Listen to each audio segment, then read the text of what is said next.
जितना देश दूसरों का है सर, इतना हमारा भी है। हम मरने के लिए पैदा नहीं हुए। जो चाहता है हमारी हत्या कर देता है। मूछे रखने पे, घोड़ी पे बैठने पे, मटकी छूने पे हमारी हत्या हो रही है। क्या बदला है सर? 70 साल बाद भी दलित पिछड़े मुसलमानों पे हिंसा नहीं रुक रही है सर। मेरा आपसे संरक्षण के साथ ये आग्रह है कि इन घटनाओं को रोका जाए। और देश किसी की बपोती नहीं है। देश संविधान से चलता है सर, और संविधान से चलेगा। संविधान छेड़खानी बर्दाश्त नहीं की जाएगी सर। भारत की सबसे प्राचीन व बहादुर रेजिमेंट में से एक चमार रेजिमेंट को पुनः बहाल करा जाए, ऐसा भी मेरा आपसे आग्रह है। 2 अप्रैल 2018 को SC/ST के बच्चों पे बहुत बड़े पैमाने पे मुकदमे लगे थे।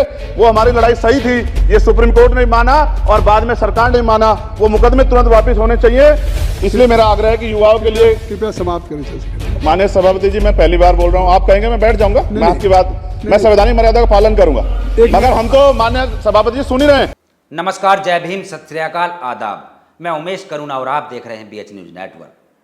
संसद के अंदर इन सवालों से एक आस जाग गई है कि जो आवाज लुप्त हो गई थी, 10 वर्षों में जो आवाज सुनने को नहीं मिली, आज वह आवाज सामने आ रही है। जो कान तरस रहे थे ऐसी आवाज सुनने से, आज वह आवाज उन कानों में पड़ रही है। संसद की यह वीडियो पूरा देश देख रहा है। यहां तक कि हम आपको बता दें कि इसकी चर्चाएं विदेशों तक में हो रही है। वहीं हम आपको बताते हैं कि चंद्रशेखर आजाद, जो कि नगीना की सीट से सांसद घोषित हुए, और नगीना की सीट से सांसद बनने के बाद आज उनका पहला स्पीच आप संसद के अंदर सुन सकते हैं। सभापति महोदय, सर्वप्रथम मैं बहुजन समाज में जन्मे सभी संतों, गुरुओं, महान पुरुषों को नमन करता हूं, जिनमें महात्मा ज्योतिबा फूले, डॉक्टर बाबा साहब अम्बेडकर और मान्यवर काशीराम साहब को मैं याद भी करता हूं आज के दिन पर। साथ साथ नगीना की महान जनता और भीम आर्मी और हमारी पार्टी आज़ाद समाज पार्टी काशीराम के साथियों का भी धन्यवाद करता हूं। इसके बाद अपने कुल गुरु जगत गुरु सदगुरु रविदास जी महाराज को भी मैं नमन करता हूं, जिन्होंने दुनिया को लगभग 600 साल पहले बेगमपुरा शहर के रूप में दुनिया का सबसे महान लोकतांत्रिक दर्शन दिया। अध्यक्ष महोदय, माननीय सभापति जी, 14 अगस्त 1947 को ये देश अंग्रेजों के अधीन था। 15 अगस्त 1947 को हम लोग आज़ाद हुए। 16 अगस्त 1947 को देश आज़ादी में था, लेकिन धन धरती राजपाट में बंटवारा नहीं हुआ। जो साधन संसाधन थे उनमें बंटवारा सही रूप से ना होने के कारण एक बहुत बड़ी आबादी सुविधाओं से वंचित और सम्मान से वंचित रह गई। उनको सम्मान देने के लिए और अंतिम व्यक्ति तक सुविधाएं पहुंचे, इसके लिए लोकतंत्र की व्यवस्था हुई। लेकिन आज़ादी के 70 साल बाद भी हम कहाँ खड़े हैं, इस पर ये चिंता का विषय है। मैं मानता हूं कि सामाजिक न्याय तभी होगा माननीय सभापति जी, जब जातीय जनगणना पूरी होगी और जातीय जनगणना कराई जाएगी, और साथ साथ संख्या के आधार पर आरक्षण जो है वंचित वर्गों का बढ़ाया जाएगा।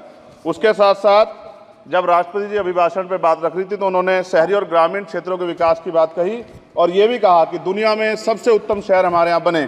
लेकिन माननीय सभापति जी, 70% आबादी तो गांव में निवास करती है, तो गांव की आबादी के बारे में भी सोचना होगा कि उनका जीवन कैसे बदले। माननीय सभापति जी, उच्च शैक्षणिक संस्थानों में बहुजन समाज के जो छात्र हैं उनके साथ कास्ट एट्रोसिटी हो रही है, निरंतर उनकी हत्या हो रही है। साथ साथ जो सरकारी कर्मचारी हैं दफ्तरों में, उनके साथ भी जो SC/ST OBC और मुस्लिम और अन्य धार्मिक अल्पसंख्यक उनके साथ भी माननीय सभापति जी जातिगत और धार्मिक जो है शोषण किया जा रहा है।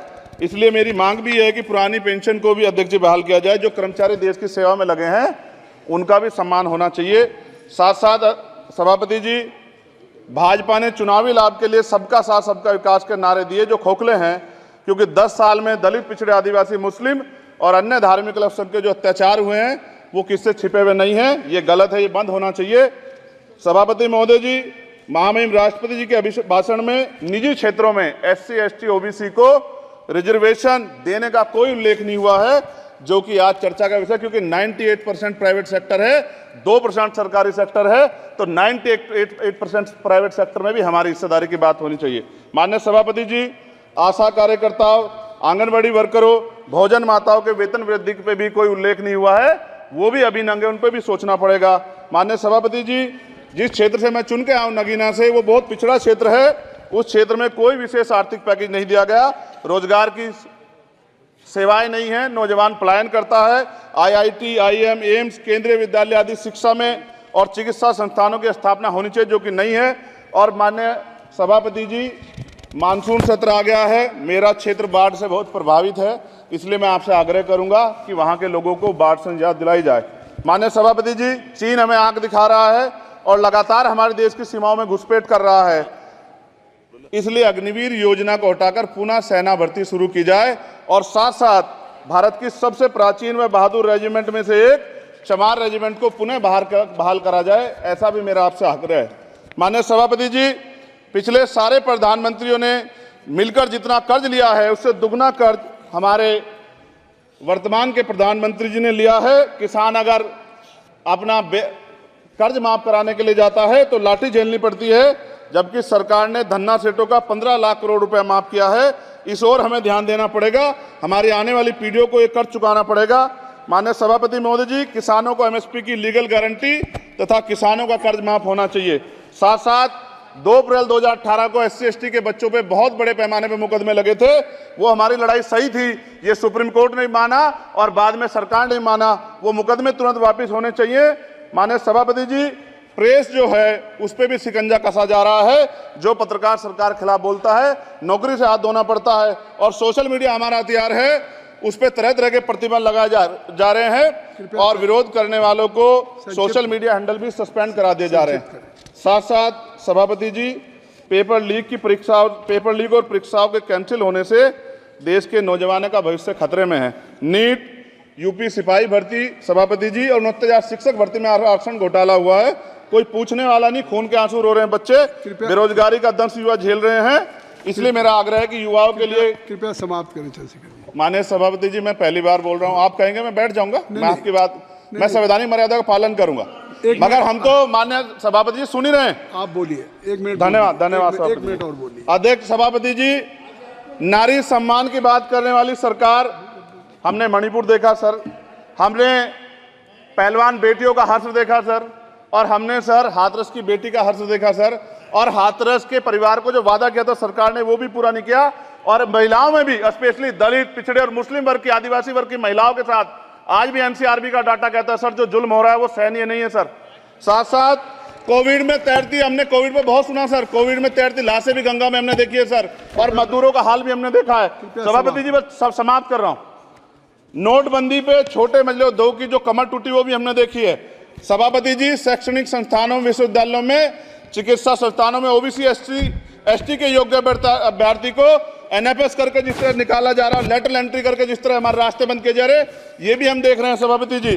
साथ साथ मेरा ये कहना है सर, ये सबका इशू है कि प्राइवेट कर्मचारी सर और सरकारी भी कई जगह पे 8 से ज्यादा घंटों से काम करते हैं, और उनको जो सर उचित वेतन भी नहीं मिलता, तो न्यूनतम वेतन 20,000 रुपए तय हो और 24 घंटे की ड्यूटी। उदाहरण के तौर पर यूपी पुलिस सर बहुत पूरा काम करते हैं वो लोग, वो राज्य के विषय हैं। आप सर मैं आपके राज्य सरकार के लिए भी आपके संज्ञान में डाल रहा हूँ विषय सर, पुलिस सब जगह है सर, लेकिन सवाल ये है सर, बहुत पसीना बातें हैं, 8 घंटे की ड्यूटी और वेतन विसंगति, बॉर्डर स्कीम से उनको जो बाहर किया जाए। माननीय सभापति जी, 1 मिनट चाहिए सभापति जी। राष्ट्रपति जी ने धर्म के बारे में बात की थी, राम मंदिर से पहले हमारे गुरुघर तुगलकाबाद का फैसला आया था राष्ट्रपति जी, वो सभापति जी अभी तक दिल्ली में स्थित सदगुरु रविदास जी महाराज का गुरुघर नहीं बना। साथ साथ सभापति जी, अपनी बात को खत्म करते हुए मैं आपसे कहना चाहता हूं कि जितना देश दूसरों का है सर, इतना हमारा भी है। हम मरने के लिए पैदा नहीं हुए, जो चाहता है हमारी हत्या कर देता है। मूछें रखने पे, घोड़ी पे बैठने पे, मटकी छूने पे हमारी हत्या हो रही है। क्या बदला है सर 70 साल बाद भी? दलित, पिछड़े, मुसलमानों पे हिंसा नहीं रुक रही है सर। मेरा आपसे संरक्षण के साथ ये आग्रह है कि इन घटनाओं को रोका जाए, और देश किसी की बपोती नहीं है, देश संविधान से चलता है सर, और संविधान से चलेगा, संविधान छेड़खानी बर्दाश्त नहीं की जाएगी सर। धन्यवाद।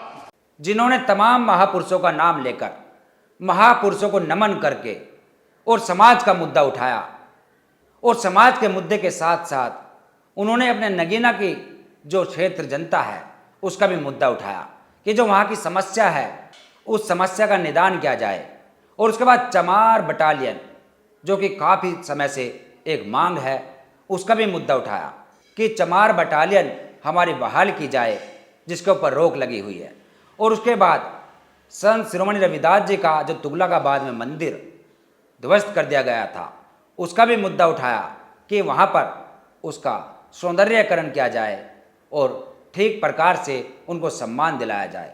चंद्रशेखर आज़ाद की यह स्पीच, यह भाषण काफ़ी तेज़ी से समाज के बीच में सुना जा रहा है और समाज को एक आस है कि चंद्रशेखर आज़ाद कुछ ना कुछ बड़ा बदलाव करेंगे, जो कि बहुजन महापुरुषों को लेकर चल रहे हैं। बहुजन महापुरुषों के विचारों पर काम करने के लिए वह तत्पर है। इस पर आपका क्या कहना है कमेंट्स बॉक्स में जय भीम लिखिए और देखते रहिए BH न्यूज़ नेटवर्क। धन्यवाद।